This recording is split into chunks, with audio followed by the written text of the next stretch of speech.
La noche cae sobre Belén. El aire huele a piedra húmeda y a pan recién horneado. Las luces se apagan una a una y el silencio se extiende sobre las colinas. En la distancia, los perros ladran sin saber por qué. Nadie imagina que en esa quietud está a punto de escribirse una de las páginas más oscuras del nacimiento del cristianismo. El evangelista Mateo lo resume en una frase tan breve como devastadora. Herodes, al verse burlado por los magos, se enfureció y mandó matar a todos los niños menores de 2 años que había en Belén y en todo su territorio. Mateo 2,16. Y añade una cita del profeta Jeremías. Una voz se oye en Ramá, llanto y gran lamentación. Es Raquel que llora a sus hijos y no quiere ser consolada, porque ya no existen. Jeremías 31,15.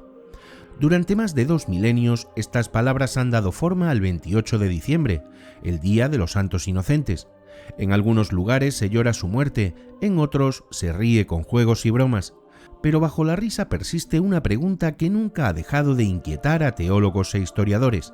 ¿Ocurrió realmente aquella matanza o fue un relato simbólico destinado a presentar a Jesús como el nuevo Moisés que escapa a la furia del poder?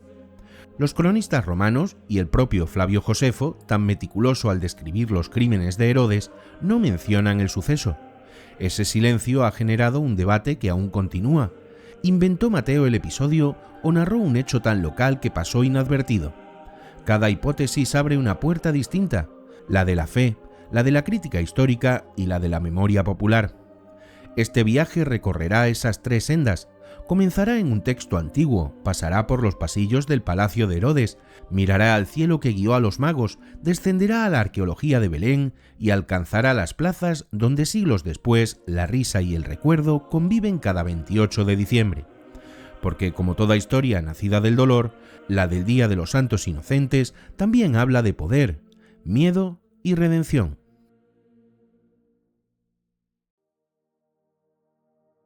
El Evangelio según San Mateo es el único que menciona la matanza de los inocentes. Ni Marcos, ni Lucas, ni Juan la incluyen. Esa soledad convierte 3 versículos en una miniatura literaria de enorme densidad. En pocas líneas el evangelista condensa el anuncio, la búsqueda, el engaño, la huida y el llanto. El relato comienza con la llegada de unos magos de Oriente que, guiados por una estrella, buscan al rey de los judíos que ha nacido.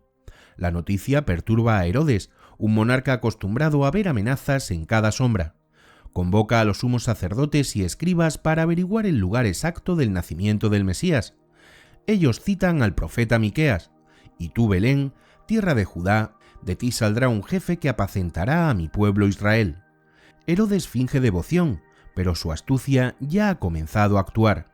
Envía a los magos a Belén con instrucciones engañosas. «Id, averiguad cuidadosamente sobre el niño, y cuando lo encontréis, avisadme para ir yo también a adorarlo». La ironía es evidente. Quien pronuncia palabras de adoración prepara un crimen. Los magos encuentran al niño, le ofrecen oro, incienso y mirra, símbolos de realeza, divinidad y muerte. Y advertidos en sueños de no regresar al rey, toman otra ruta de regreso.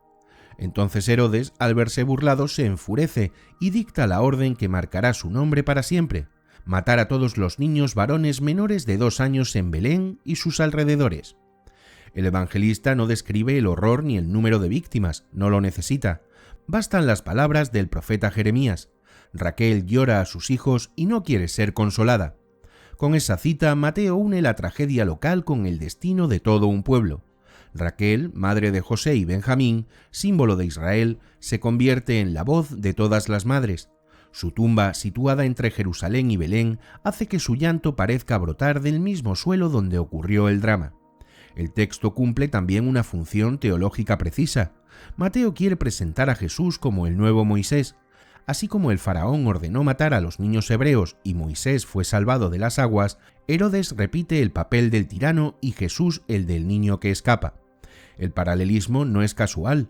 El evangelista escribe para una comunidad judía que reconoce al instante las resonancias del Éxodo. Desde el punto de vista literario, el relato es sobrio y simbólico. Cada elemento tiene un peso. Los magos representan a las naciones que buscan la verdad. Herodes al poder que teme perder el control. Los niños de Belén a las víctimas del miedo humano. El Evangelio no pretende ser una crónica, sino una teología narrativa. Pero eso no lo convierte en invención. Los textos sagrados, incluso en su lenguaje simbólico, suelen brotar de una semilla real. Para comprender si esa historia tuvo un fundamento histórico, debemos conocer al hombre que, según Mateo, dio la orden: Herodes el Grande, rey de Judea, aliado de Roma, arquitecto colosal y prisionero de su propio miedo.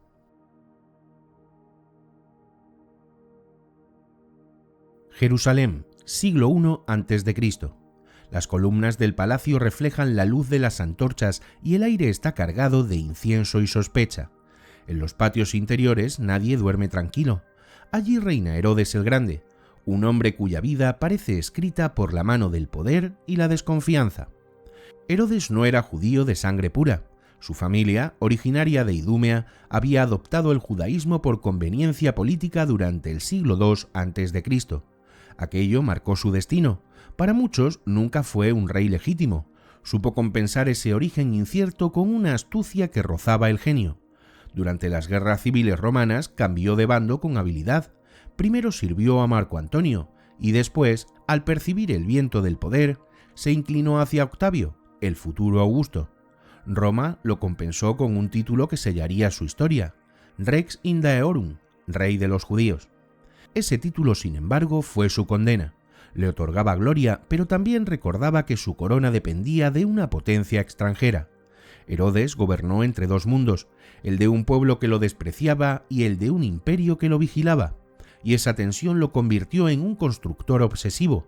Fortificó ciudades, levantó el puerto de Cesarea y reconstruyó el templo de Jerusalén hasta hacerlo resplandecer. A los ojos de Roma fue un monarca eficaz, y a los de muchos judíos, un usurpador. Flavio Josefo lo describe como cruel hacia todos, sin misericordia ni para los suyos. Sus crímenes familiares se cuentan por generaciones. Amó a su esposa Marianne, descendiente de los asmoneos, pero la mandó ejecutar por celos. Luego ordenó la muerte de su suegra Alejandra, de su tío José y de 3 de sus hijos, Alejandro, Aristóbulo y Antípatro. En Roma, una frase circulaba con amarga ironía: mejor ser el cerdo de Herodes que su hijo. En los últimos años de su vida, el cuerpo del rey se convirtió en un campo de batalla. Según Josefo, sufría una dolencia terrible, fiebre constante, temblores, úlceras purulentas y un hedor insoportable. Los médicos modernos sospechan una insuficiencia renal combinada con gangrena. La enfermedad alimentó su paranoia. Llegó a ordenar que el día de su muerte se ejecutara a los notables de Judea para garantizar que el país llorara, aunque fuera por obligación. En ese contexto, el relato de Mateo encaja con inquietante precisión. Un monarca enfermo, anciano y obsesionado con la sucesión. Un rumor sobre un rey de los judíos nacido en Belén. Unos sabios extranjeros que confirman el presagio. La reacción de Herodes no sería una rareza, sino la culminación de un miedo crónico. Si fue capaz de matar a sus hijos propios, ¿por qué no a unos inocentes por precaución? El historiador Paul Mayer escribió que, en Herodes, la patología política alcanzó una forma pura, poder absoluto sostenido por un miedo absoluto. Ese miedo convirtió el rumor de un nacimiento en amenaza. La arqueología confirma que en sus últimos años Herodes residía en Jericó y en su fortaleza de la Herodión, donde mantenía guardias constantes y depósitos de armas. En un ambiente así, una orden local para eliminar a varios niños no habría requerido grandes preparativos. Bastaba un destacamiento, una noche y el silencio de la aldea. Por eso, cuando Mateo describe al rey ordenando la matanza, sus contemporáneos no lo consideraron inverosímil. Herodes encarnaba la mezcla de grandeza y locura que define a muchos tiranos. Constructor y asesino, visionario y paranoico, el hombre que levantó templos para Dios y quiso borrar del mundo a un niño que lo desafiaba sin hablar. Para comprender si aquella orden pudo haber existido, debemos situarla en su momento exacto. Los últimos días del reinado de Herodes, cuando la astronomía, la política y la fe se entrelazaron bajo un mismo cielo. Solo mirando el calendario del poder podremos entender si la historia y el Evangelio marchan por la misma senda.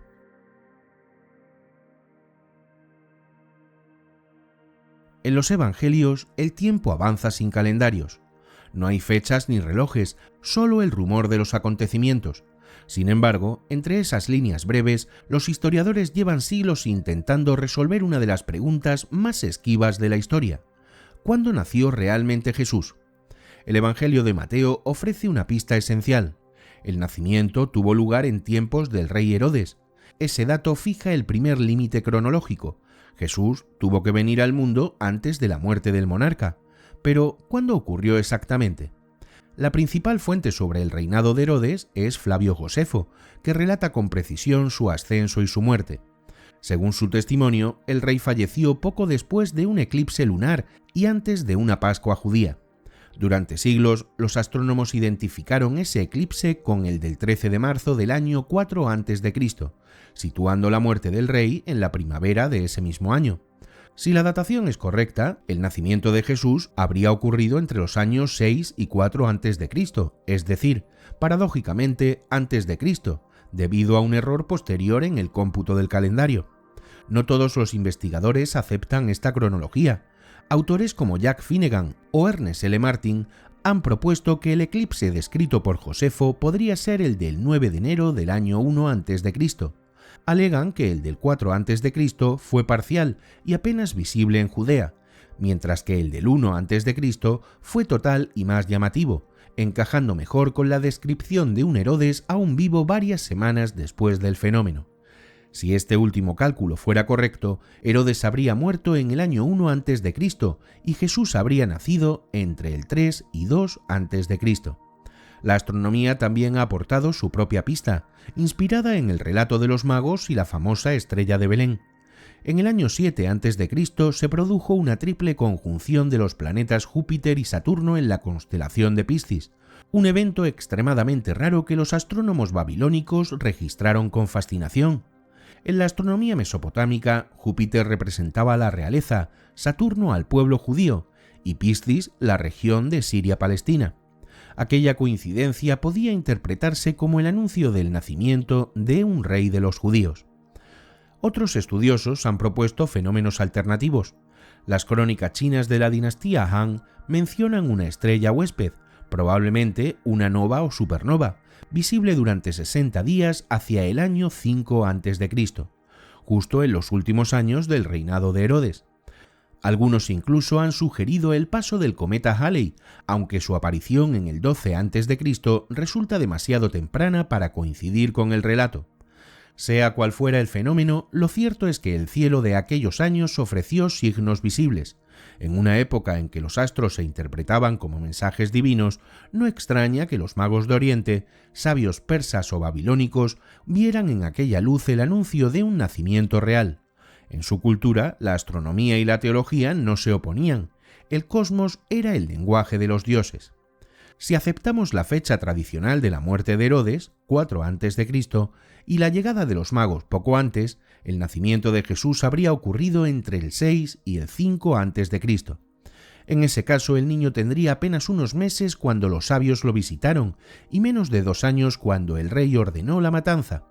Mateo parece confirmarlo al decir que Herodes mandó matar a todos los menores de 2 años, conforme al tiempo que había averiguado de los magos. Esa precisión revela la mente calculadora del monarca. No actuó por impulso, sino con método. Para un hombre enfermo y obsesionado con la sucesión, la idea de un nuevo rey de los judíos debía parecerle una conspiración celestial. La paradoja de que Jesús naciera antes de Cristo procede del error del monje Dionisio el Exiguo, quien en el siglo VI fijó el calendario cristiano basándose en cómputos erróneos de los consulados romanos. El sistema se mantuvo y desde entonces el mundo celebra el nacimiento de Cristo con una cronología que técnicamente le precede. Pero más allá del año exacto, importa el contexto. En los últimos días de Herodes, Judea era un hervidero de tensiones, dominio romano, profetas que hablaban de un Mesías, señales en el cielo y rumores de esperanza. En ese escenario, el relato de Mateo no suena a mito, sino a espejo histórico. Quizá por eso, cuando los primeros cristianos leyeron que una estrella se detuvo sobre el lugar donde estaba el niño, no pensaron en un milagro aislado, sino en una metáfora luminosa. El poder de Roma miraba al suelo y el del cielo a una cuna. Pero para entender la escala real del episodio, hay que descender de los palacios y mirar hacia las colinas de Judea. Allí, en una aldea mínima llamada Belén, se escribió la tragedia silenciosa que la historia apenas oyó.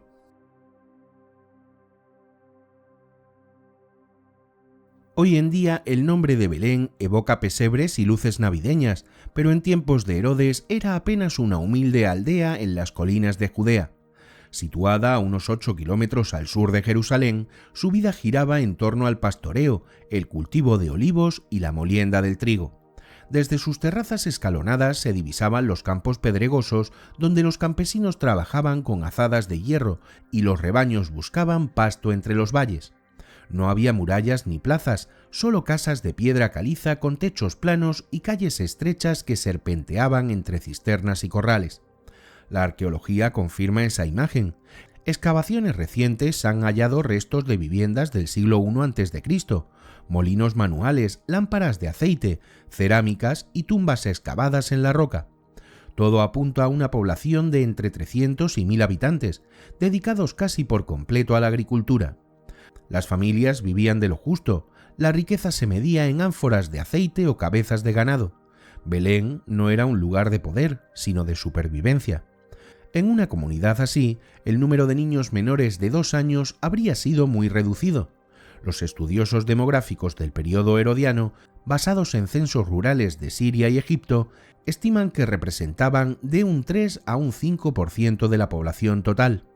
Aplicando esa proporción, hablamos de entre 10 y 20 varones en la franja de edad mencionada por Mateo, una cifra mínima pero suficiente para dejar una herida imborrable en un pueblo tan pequeño. Esa escala explica el silencio de las fuentes históricas. Un hecho que afectara solo a unas pocas familias campesinas no habría interesado a cronistas como Josefo, centrados en guerras y rebeliones. Los documentos romanos apenas registraban tributos o levantamientos. La vida rural y sobre todo el dolor doméstico no existían para la administración imperial. Lo que en Belén fue tragedia, para el mundo fue invisible. Pero la invisibilidad no implica inexistencia. La Judea herodiana estaba bajo vigilancia constante, pequeñas patrullas recorrían las aldeas y cualquier orden del palacio se cumplía sin preguntas. Bastaba un puñado de soldados para recorrer las calles, llamar a cada puerta y cumplir la orden antes del amanecer. Ninguna inscripción ni decreto mencionaría a esos niños, pues las lágrimas no dejan archivos. Las fuentes rabínicas y los textos apócrifos, aunque tardíos, recogen ecos de aquella memoria. Alusiones a madres que no quisieron consuelo o aldeas donde el llanto resonó por generaciones. Tal vez no sean pruebas, pero sí huellas de una tradición oral que sobrevivió siglos. El propio Mateo, al citar a Jeremías, Raquel llora a sus hijos y no quiere ser consolada, convierte la escena doméstica en símbolo colectivo. Raquel, enterrada cerca de Belén, es la madre de Israel. Su llanto resume el dolor de todo un pueblo que sufre por sus hijos. Desde el punto de vista humano, la matanza no habría sido una operación militar, sino un acto íntimo y brutal. Soldados recorriendo casas, madres suplicando, padres impotentes y vecinos que se ocultan para no ser vistos. Ninguna guerra deja una cicatriz tan silenciosa como la de un crimen cometido en casa. La violencia no duraría más de unas horas, pero su eco emocional pudo persistir durante generaciones. El paisaje también contribuye al silencio. Belén está rodeada de valles cerrados donde el sonido se disipa. El eco del llanto difícilmente alcanzaría Jerusalén. Y al amanecer todo parecería igual. El mismo sol sobre los olivos, el mismo polvo sobre los caminos. Pero bajo esa calma algo habría cambiado para siempre. Allí reside quizá la paradoja más amarga, que un suceso tan pequeño haya adquirido un peso simbólico tan grande. Tal vez porque en su aparente insignificancia encierra un reflejo universal. Cada civilización guarda su propia Belén, lugares donde los poderosos descargan su miedo sobre los más débiles y donde el dolor se transmite en silencio, generación tras generación. Si la historia de Belén fue tan pequeña y tan intensa, ¿por qué Mateo la convirtió en símbolo universal? ¿Qué sentido quiso darle al presentar a Jesús como el nuevo Moisés y a Herodes como el nuevo faraón? Para responder debemos dejar por un momento la arqueología y adentrarnos en el terreno donde historia y fe se entrelazan, el de la teología del Éxodo.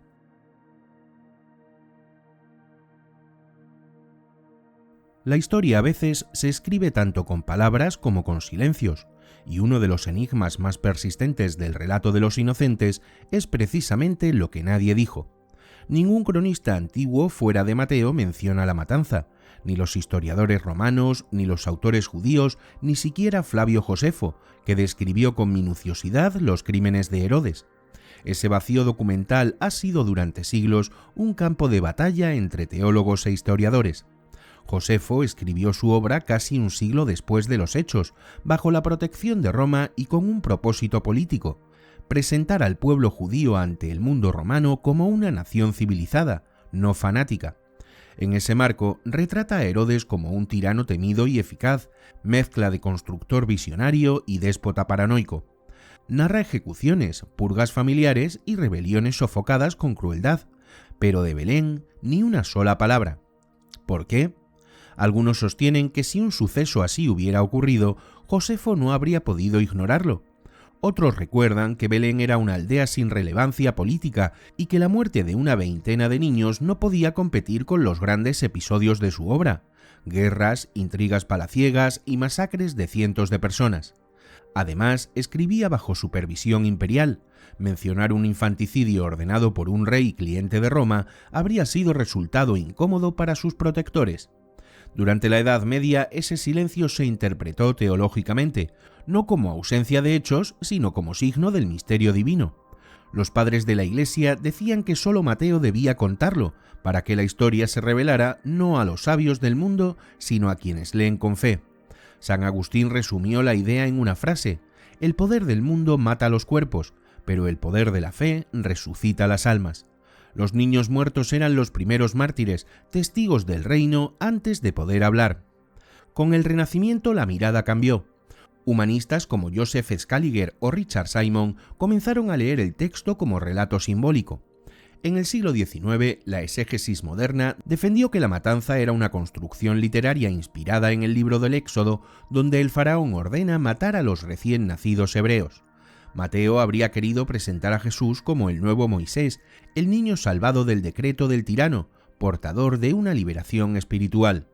Sin embargo, otros investigadores como Raymond Brown o Paul Maier proponen una visión intermedia. Admiten la falta de pruebas directas, pero subrayan que el acto atribuido a Herodes encaja plenamente con su carácter y su contexto político. Para ellos, el silencio de Josefo no niega el hecho, simplemente lo relega a la categoría de tragedia local, demasiado pequeña para el interés de un cronista que escribía para Roma. Así, la matanza se convierte en un nuevo éxodo, no geográfico, sino espiritual.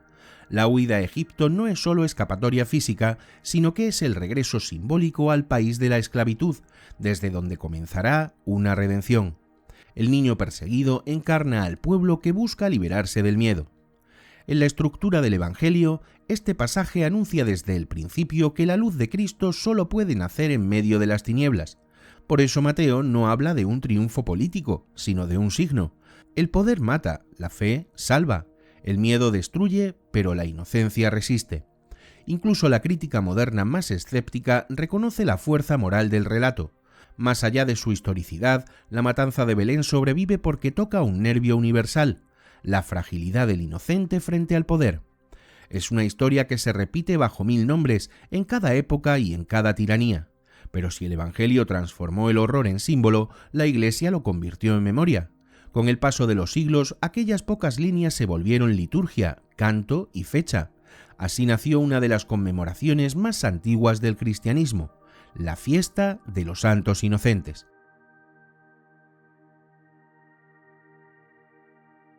Con el paso de los siglos, el eco del llanto de Belén se transformó en una fecha.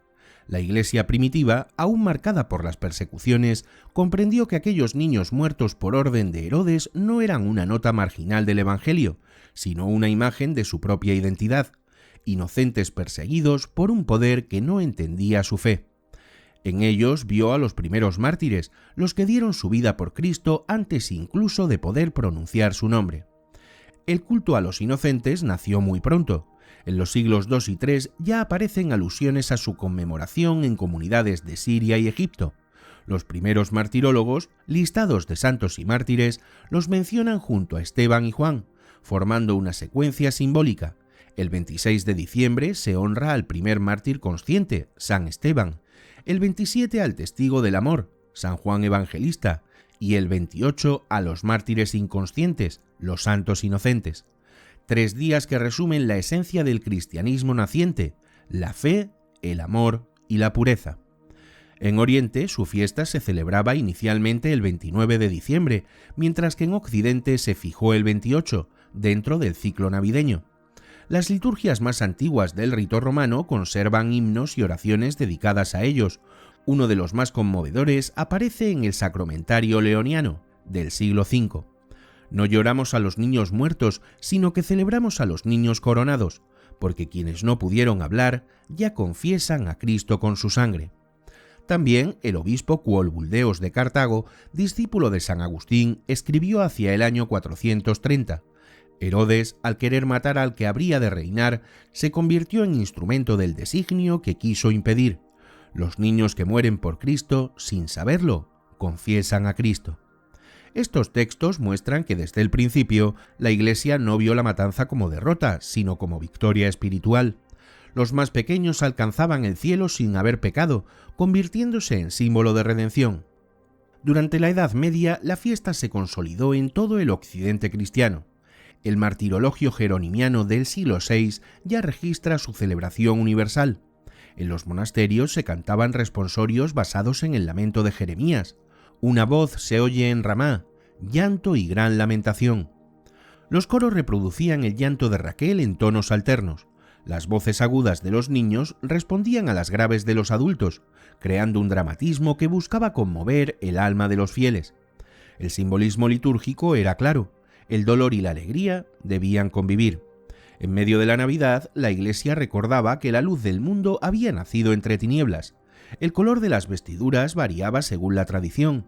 En unos lugares se usaba el rojo del martirio y en otros el blanco de la pureza. El mensaje era el mismo: la inocencia no muere, se transforma. Con el tiempo, la solemnidad traspasó los muros de los templos. En los siglos XII y XIII, el recuerdo de los inocentes se mezcló con las celebraciones populares del ciclo navideño, especialmente con la Festum Puerorum, o fiesta de los niños, donde los coristas o monaguillos asumían por un día el papel de los sacerdotes.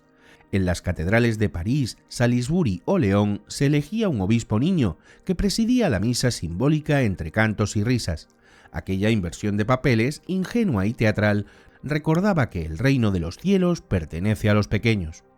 La tradición se extendió por toda Europa. En los calendarios medievales, el 28 de diciembre aparecía como jornada de procesiones, colectas y representaciones. Los conventos recitaban letanías por los niños difuntos y se encendían velas alrededor del pesebre. En algunas catedrales, los clérigos menores aprovechaban la fecha para satirizar a sus superiores, en un eco controlado de la fiesta de los locos. El límite entre lo sagrado y lo popular se difuminó, pero el espíritu seguía siendo el mismo: recordar entre risas que la inocencia tiene valor eterno. Así, la liturgia de los inocentes se convirtió en espejo de la condición humana, del llanto al canto, de la pérdida a la esperanza. La Iglesia transformó el crimen de un rey en un acto de memoria y consuelo. No se trataba de olvidar, sino de transfigurar el dolor. Y esa transfiguración es en el fondo el sentido de toda liturgia: volver visible la esperanza en medio del sufrimiento. Jeremías lo había dicho siglos antes en el mismo texto que cita Mateo: reprime tu voz del llanto, porque hay esperanza para tu descendencia. En esa esperanza se fundó toda la conmemoración cristiana del 28 de diciembre, un día que la humanidad recuerda y aprende a no repetir. Pero el tiempo, con su ironía infinita, haría que la solemnidad se transformara en juego. Lo que nació como día del duelo terminaría siendo jornada de risas. El siguiente paso nos llevará a comprender cómo el mundo medieval convirtió el llanto en fiesta y la tragedia en humor.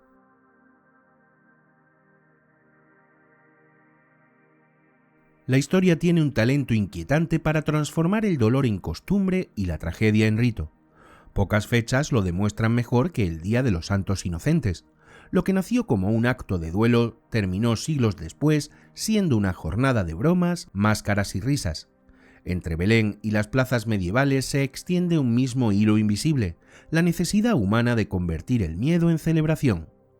Durante la Edad Media, las fiestas religiosas convivían con el humor popular. El pueblo, sometido a jerarquías rígidas y normas severas, encontraba en ciertos días del año una válvula de escape. La más célebre fue la fiesta de los locos, Festum Fatuorum, celebrada entre Navidad y el Año Nuevo en monasterios y catedrales de toda Europa. En ella se invertía el orden.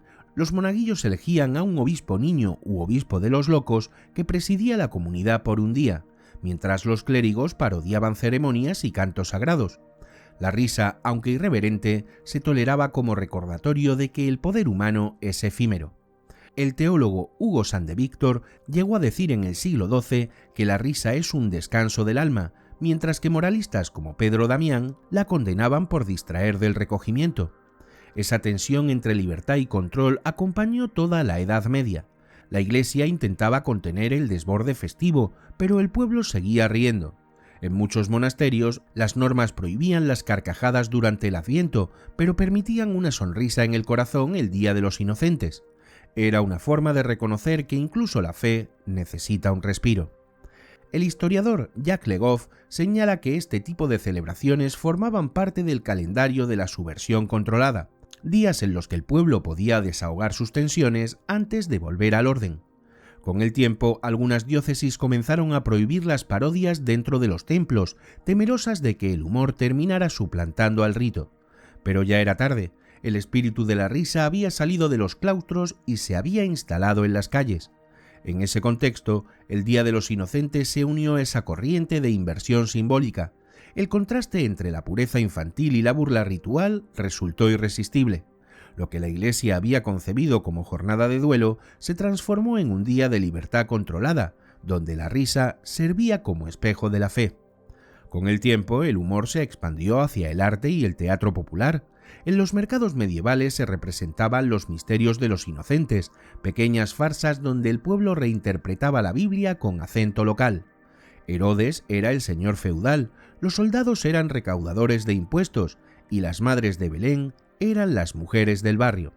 La risa se volvió un arma blanda, capaz de decir lo que no podía decirse en los púlpitos. Detrás de esa mutación no había frivolidad, sino un mecanismo de supervivencia emocional. La risa medieval no era simple burla, era catarsis. En un mundo dominado por el miedo, al pecado, al hambre o a la peste, reír en comunidad era una forma de resistencia. Las inocentadas, con su tono ingenuo, ofrecían alivio entre la angustia cotidiana y recordaban que incluso en los tiempos más oscuros el hombre necesita un respiro. En España esa metamorfosis adoptó formas tan diversas como su geografía. En Aragón y Navarra los jóvenes recorrían las calles con máscaras grotescas y campanillas, evocando la locura de Herodes a través del humor. En Cataluña el hombre de los santos inocentes encabezaba comparsas populares. En Andalucía los niños vestidos de blanco pedían limosnas por los difuntos de su edad, y en la localidad alicantina de Ibi nació una de las expresiones más singulares, los enharinados, una batalla simbólica de harina y huevos en la que los participantes parodian un golpe de estado. Por un día el caos sustituye al orden y la risa vence al miedo.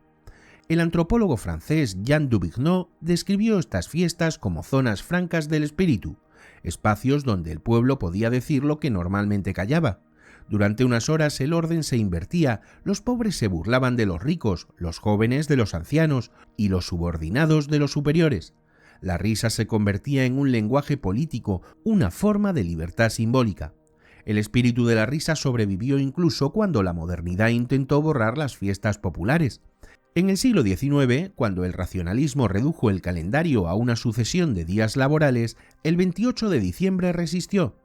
Las bromas impresas en los periódicos, anuncios falsos, edictos inventados, sustituyeron a las comparsas rurales. El humor cambió de forma, pero conservó el mismo impulso ancestral, reír para no olvidar. Y así, el cristianismo popular descubrió algo que la teología tardó siglos en aceptar, que la risa también puede ser una forma de fe. Reírse del miedo es afirmar que la esperanza sigue viva. Por eso, cada inocentada y cada broma conserva ese eco remoto. La ironía, el juego o la carcajada colectiva son maneras de decir: el poder puede matar, pero no puede robarnos la alegría de seguir existiendo. A fin de cuentas, el Día de los Inocentes no es solo un recuerdo religioso, sino una lección humana. En su raíz conviven la compasión y la risa, el duelo y la liberación. Ningún pueblo puede vivir únicamente entre lágrimas. Tarde o temprano necesita convertir el dolor en relato y el relato en fiesta. Esa es la alquimia más profunda de la cultura, transformar la herida en historia compartida. Por eso la tradición perdura, porque al reír los hombres y mujeres del pasado no olvidaban la tragedia, sino que la domesticaban. Herodes seguía presente, pero ahora como caricatura, un tirano de papel cubierto de harina. El miedo así quedaba ridiculizado, y en esa inversión simbólica se escondía un acto de poder interior, una victoria de lo humano sobre lo terrible.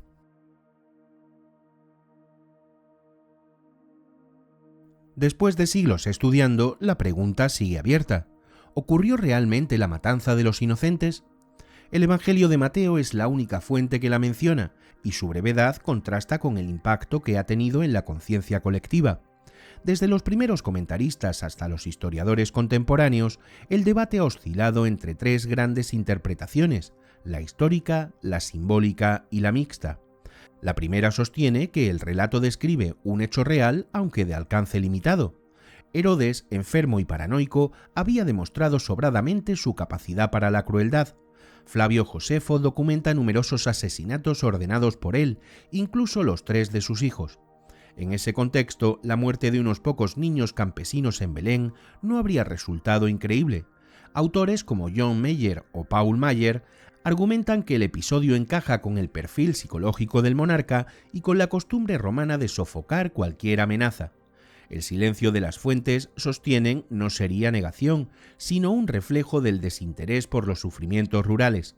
Para ellos la matanza fue un hecho menor, olvidado por los escribas del poder, pero preservado por la memoria popular que llegó a Mateo. La segunda interpretación, defendida desde el siglo XIX por Ernest Renan, Alfred Loisy o más recientemente Geza Vermes, entiende el relato como una composición teológica inspirada en el Antiguo Testamento. Mateo habría construido un paralelismo deliberado con el Éxodo, Herodes como nuevo faraón y Jesús como nuevo Moisés. El propósito no era narrar un suceso comprobable, sino expresar una verdad espiritual. El poder teme siempre a la inocencia. En esa lectura, la historia no es literal, sino simbólica, una parábola sobre la fragilidad del bien frente al miedo del poder. Y la tercera postura, hoy la más aceptada entre los biblistas, busca un punto medio. Según ella, la matanza pudo tener una base real, un incidente local, magnificado después por la tradición. Raymond Brown sugería que Mateo habría recogido un recuerdo histórico transmitido oralmente y lo habría interpretado a la luz de las Escrituras. De ese modo, el texto no sería ni invención ni crónica exacta, sino una lectura teológica de un hecho histórico. A estas lecturas clásicas se han sumado otras más recientes.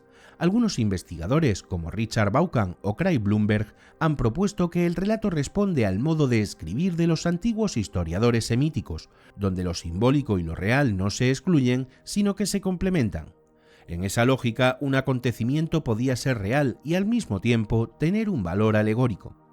Otros, como Bart Ehrman, destacan que el episodio cumple una función retórica: mostrar que el nacimiento de Jesús sacude al poder desde el primer instante. El problema de fondo es epistemológico. ¿Qué entendemos por verdad cuando hablamos del pasado? La historia moderna exige pruebas materiales, pero los textos antiguos transmiten sentidos más que datos. En el siglo I los evangelistas no escribían para archivar hechos, sino para revelar significados. Mateo no intenta convencer al historiador, sino despertar la conciencia del lector. Paradójicamente, la ausencia de pruebas documentales ha hecho del episodio un espejo para cada época. Los racionalistas del siglo XIX lo negaron en nombre de la razón.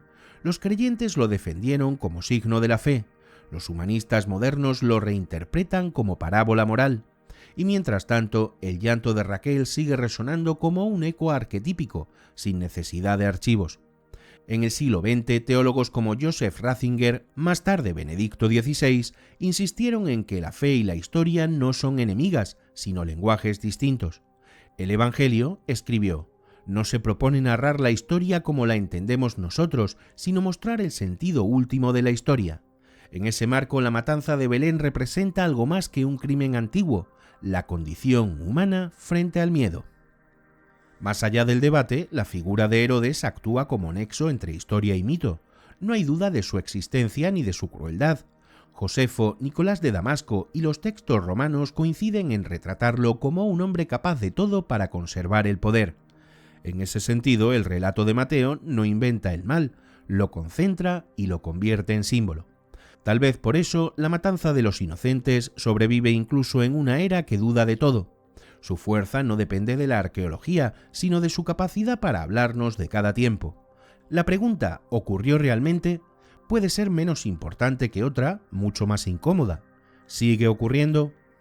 Porque la historia de Belén no terminó con Herodes, se repite cada vez que una sociedad sacrifica a los suyos por miedo, cada vez que el poder aplasta la inocencia para conservar el orden. Los niños cambian de nombre, los ejércitos de uniforme, las excusas de discurso, pero el gesto es el mismo. El relato de Mateo, con su mezcla de historia y símbolo, no nos pide fe ciega ni escepticismo absoluto, nos pide memoria, y esa memoria, más allá de los siglos, nos sigue mirando como entonces, desde el llanto de unas madres que no quisieron ser consoladas. Y quizá ahí esté la verdadera fuerza del relato, en su capacidad para no resolverse. Ni la arqueología ni la teología han conseguido cerrarlo del todo. La matanza de Belén permanece suspendida entre el mito y el archivo, como si se negara a pertenecer a un solo ámbito. Esa ambigüedad, lejos de debilitarla, es lo que la mantiene viva, porque cada lector, cada generación, vuelve a reinterpretarla desde su propio miedo. En última instancia, el Evangelio de Mateo no trata de un pasado remoto, sino de un presente continuo. El niño perseguido, la madre que llora, el rey que teme, siguen ahí con nombres distintos. La historia, como la fe, se repite porque el corazón humano no ha cambiado tanto.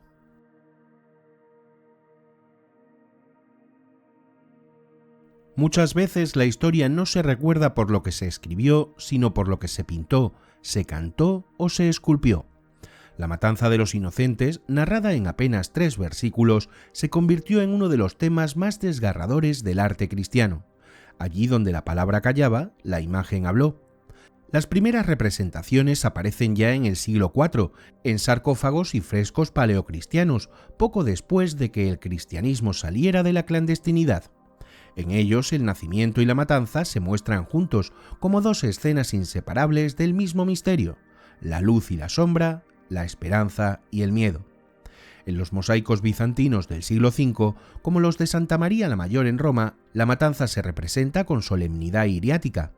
Soldados con espadas rígidas, madres que imploran, Herodes sentado en su trono como símbolo del poder impasible. No pretende realismo, sino icono. Durante la Edad Media, el tema se expandió por toda Europa. En las portadas de las catedrales góticas, Chartres, Reims o León, la escena aparece junto al nacimiento y la adoración de los magos. La piedra hablaba a los fieles analfabetos con la elocuencia de una predicación muda. Con el Renacimiento, el arte occidental abandonó la rigidez simbólica para mirar al ser humano. Giotto, en su ciclo de frescos de la capilla Scrovegni, fue el primero en representar la matanza con gestos y cuerpos que gritan.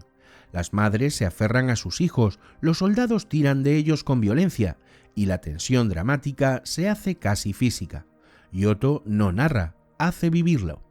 Después de él, el motivo se convirtió en un desafío moral y estético. Duccio di Buoninsegna, en su Maestà de 1311, muestra una Belén urbana donde la violencia se mezcla con la armonía del color.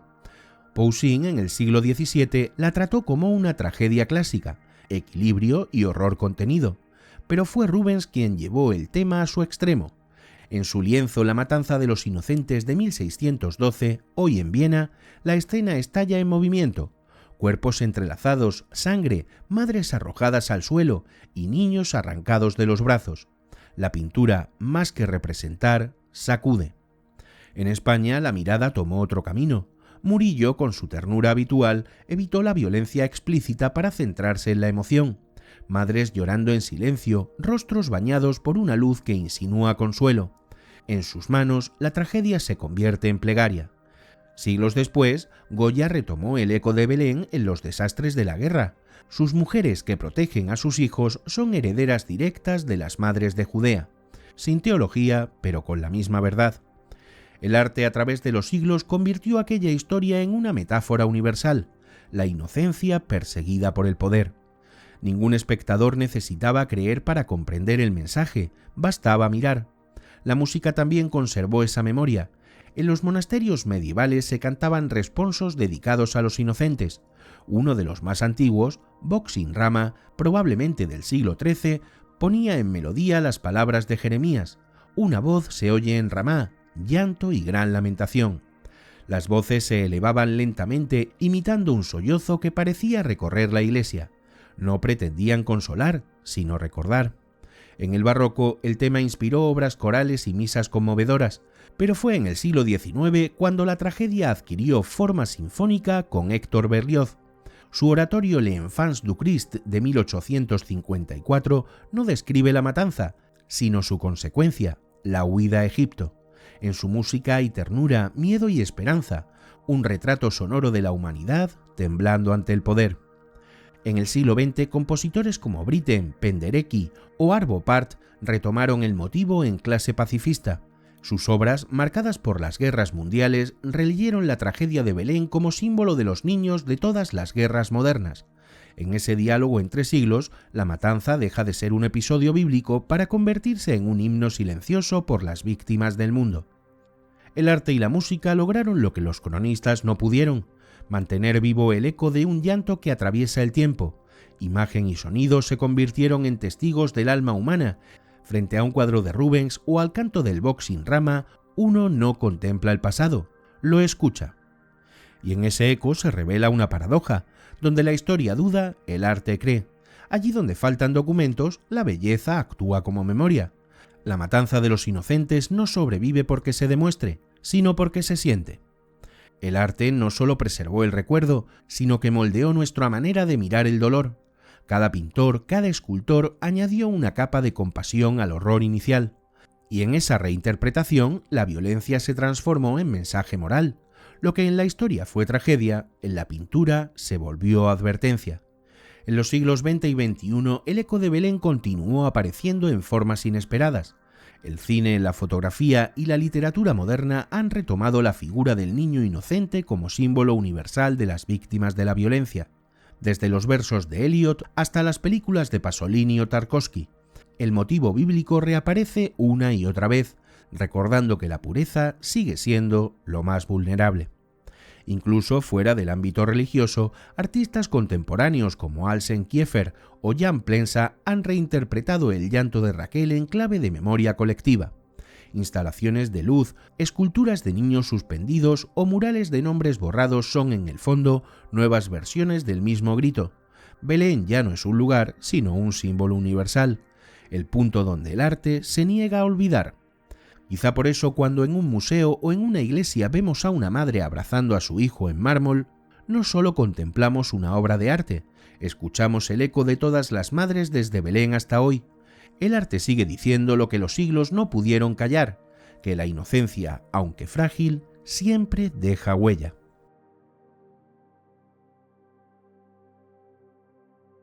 Con el paso de los siglos, las carabelas llevaron consigo no solo mercancías y lenguas, sino también costumbres. Entre ellas viajó la memoria del 28 de diciembre, que en América encontraría un nuevo rostro. La historia de los inocentes, nacida entre las piedras de Belén y transformada en las plazas de Europa, floreció en el Nuevo Mundo con los colores, los sonidos y la imaginación de cada pueblo. En México, la jornada se convirtió en día de bromas populares. Quien cae en una trampa es una inocente palomita, símbolo de pureza y no de burla. Los periódicos publican noticias falsas que desmienten al día siguiente entre risas, y en los pueblos los niños juegan a cambiar objetos o a pedir prestado sin devolver. La inocencia, convertida en juego, se transforma en sabiduría popular, una forma de enseñar a reírse de uno mismo. En Venezuela y Colombia, la fiesta mezcla música, humor y religiosidad. Bandas y comparsas recorren las calles, los vecinos se gastan bromas amistosas y las comunidades rurales organizan pequeñas procesiones en honor a los niños fallecidos del año. En algunos pueblos andinos se canta: «Si lloró Raquel en Belén, que hoy ría el pueblo por sus hijos». La iglesia se convierte en plegaria. En los Andes, especialmente en Perú y Bolivia, el Día de los Inocentes se funde con las fiestas agrícolas y de fin de año. Las comunidades indígenas lo integraron en sus rituales de renovación. Se bendicen las cosechas, se comparten alimentos y se intercambian semillas. En esas ceremonias el humor no es distracción, es una forma de reconciliación con el pasado. En el Caribe el sincretismo alcanzó su forma más viva. En la República Dominicana la fecha coincide con celebraciones patronales y en Puerto Rico procesiones de tambores y máscaras recorren los barrios en una mezcla de devoción y carnaval. El sonido de los tambores que en otro tiempo marcaba la esclavitud se convierte ahora en símbolo de libertad. El 28 de diciembre en América es también una lección de identidad. Cada país adoptó la memoria europea a su historia y a su dolor. En los pueblos mineros de Bolivia, el día recuerda a los niños muertos en accidentes laborales. En los barrios populares de México se dedica a los más pobres. Así, el recuerdo de Belén se convirtió en espejo de las propias heridas del continente. Con el paso del tiempo, las generaciones más jóvenes heredaron el gesto sin recordar del todo su origen. Pero incluso en su forma más secular, la fecha sigue cumpliendo la misma función: recordar la fragilidad del bien y la necesidad de conservar la alegría. En muchas escuelas latinoamericanas, los niños aprenden el sentido del día no en catequesis, sino entre risas, cuando alguien les gasta una broma y todos responden al unísono: inocente palomita. Esa risa colectiva es la pedagogía más antigua del mundo. Y quizá ahí resida su misterio. Lo que comenzó como llanto se transformó en un código universal de ternura. En Ibi se lanza harina, en México se inventan noticias, en Bolivia se cantan coplas, y en todos esos gestos hay una misma verdad: que la inocencia, aunque parezca frágil, es la única fuerza que sobrevive a los siglos. Por eso, cuando las campanas suenan el 28 de diciembre y alguien cae en una broma, sin saberlo repite un rito milenario. En ese instante, entre la risa y el asombro, el mundo entero vuelve a decir lo mismo que en Belén: que la vida siempre encontrará la manera de renacer.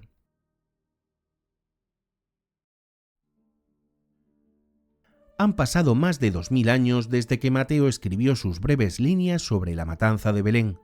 Desde entonces, imperios se han levantado y caído, las religiones han cambiado de rostro y el lenguaje del mundo se ha transformado una y otra vez.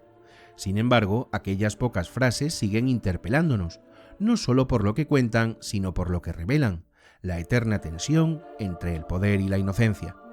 La historia de los inocentes no habla únicamente de un crimen antiguo, habla de la naturaleza humana cuando el miedo gobierna. Herodes no mató por placer, sino por temor a perder el control, el trono y el orden establecido. Y esa es quizá la lección más inquietante del relato. El mal no siempre nace del odio, sino de la inseguridad.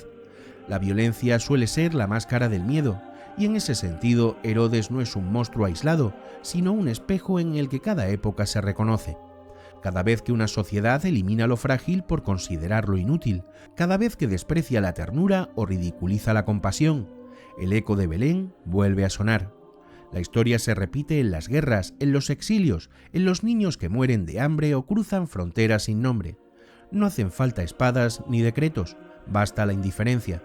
El silencio ante el dolor de los pequeños es el nuevo rostro del Herodes moderno. Por eso el legado moral del Día de los Inocentes no reside solo en la fe, sino en la memoria.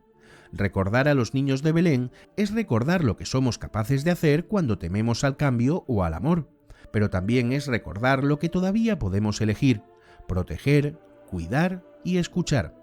En una época que exalta la astucia y desprecia la ingenuidad, la inocencia se convierte en un acto de resistencia. El mito de Belén sobrevive porque condensa una verdad universal: el poder teme a lo que no puede dominar. Jesús, recién nacido, simboliza lo imprevisible, lo nuevo, lo que desafía todo orden. Y el miedo de Herodes, proyectado a lo largo de los siglos, es el mismo que sentimos cuando algo amenaza nuestra comodidad o pone en duda nuestras certezas. Así, la matanza deja de ser un episodio remoto y se transforma en una parábola contemporánea sobre el miedo y el control.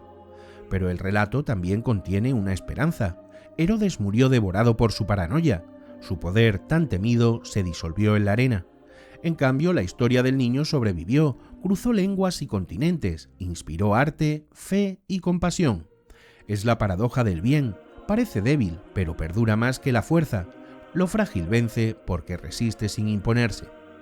Los filósofos modernos han visto en este relato una metáfora ética.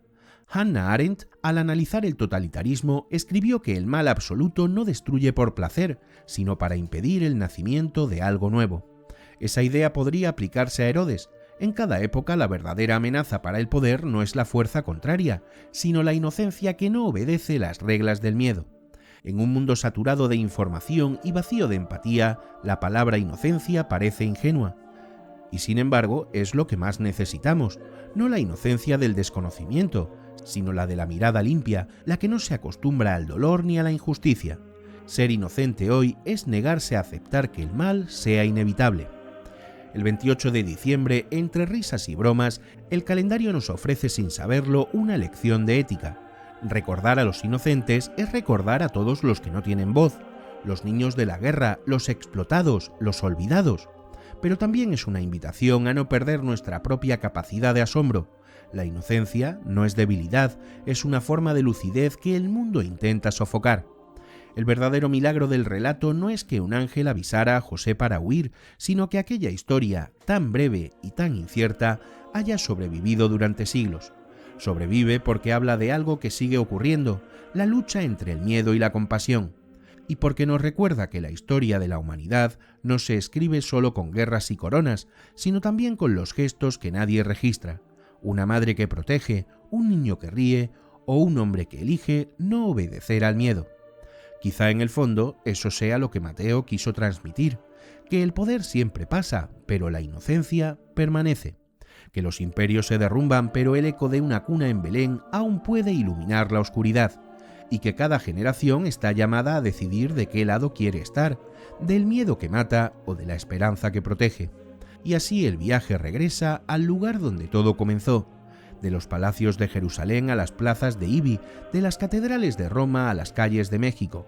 El eco de Belén no se ha extinguido, todavía se oye, tenue, entre las risas, los rezos y las lágrimas.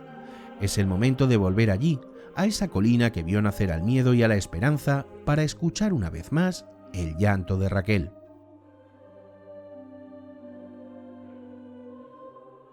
La noche ha vuelto a caer sobre Belén. El aire es frío y huele a piedra y a pan recién horneado. En las calles empedradas, la luz de las farolas se refleja en las fachadas desgastadas. El bullicio de los peregrinos se ha apagado, solo queda el murmullo de algunos rezos que se disuelven entre los muros. Camino despacio, dejando que el silencio respire conmigo.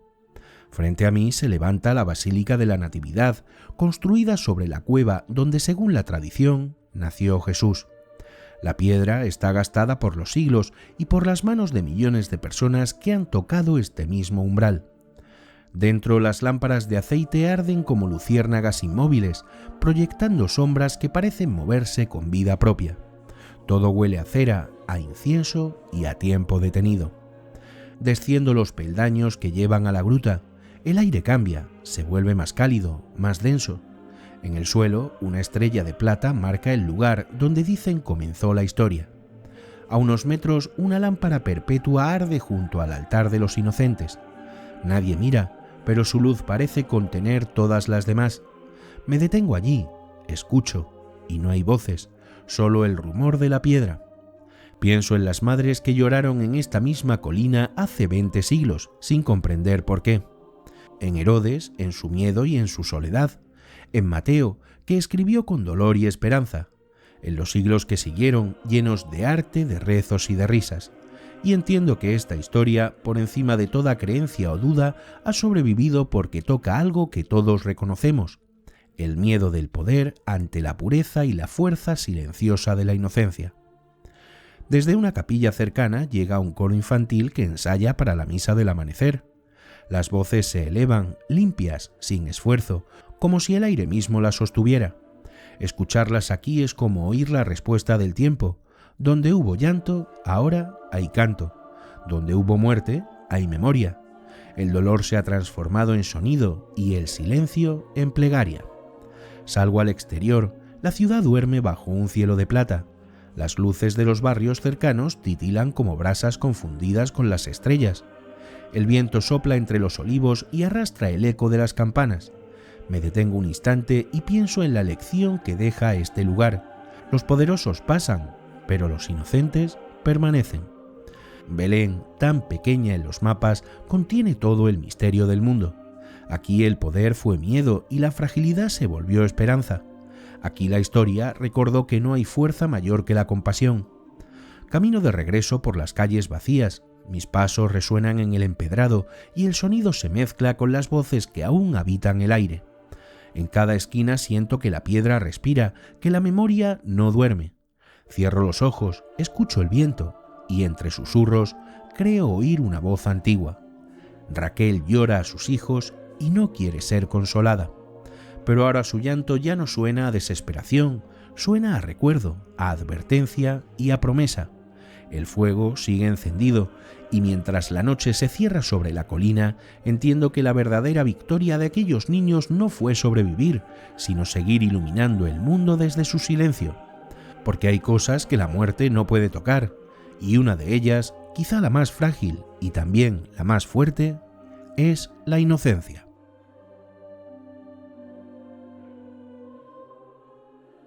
Gracias por llegar hasta aquí. Si te ha gustado el vídeo, dale a like, compártelo y deja en comentarios si tienes dudas, lo que más te ha removido e incluso lo que menos te ha gustado. Es como más nos ayudas a seguir creciendo. Y si no quieres perderte nuestra próxima investigación, suscríbete y activa la campanita. Nosotros nos quedamos removiendo el pasado para nuestro próximo vídeo. ¡Hasta la vista!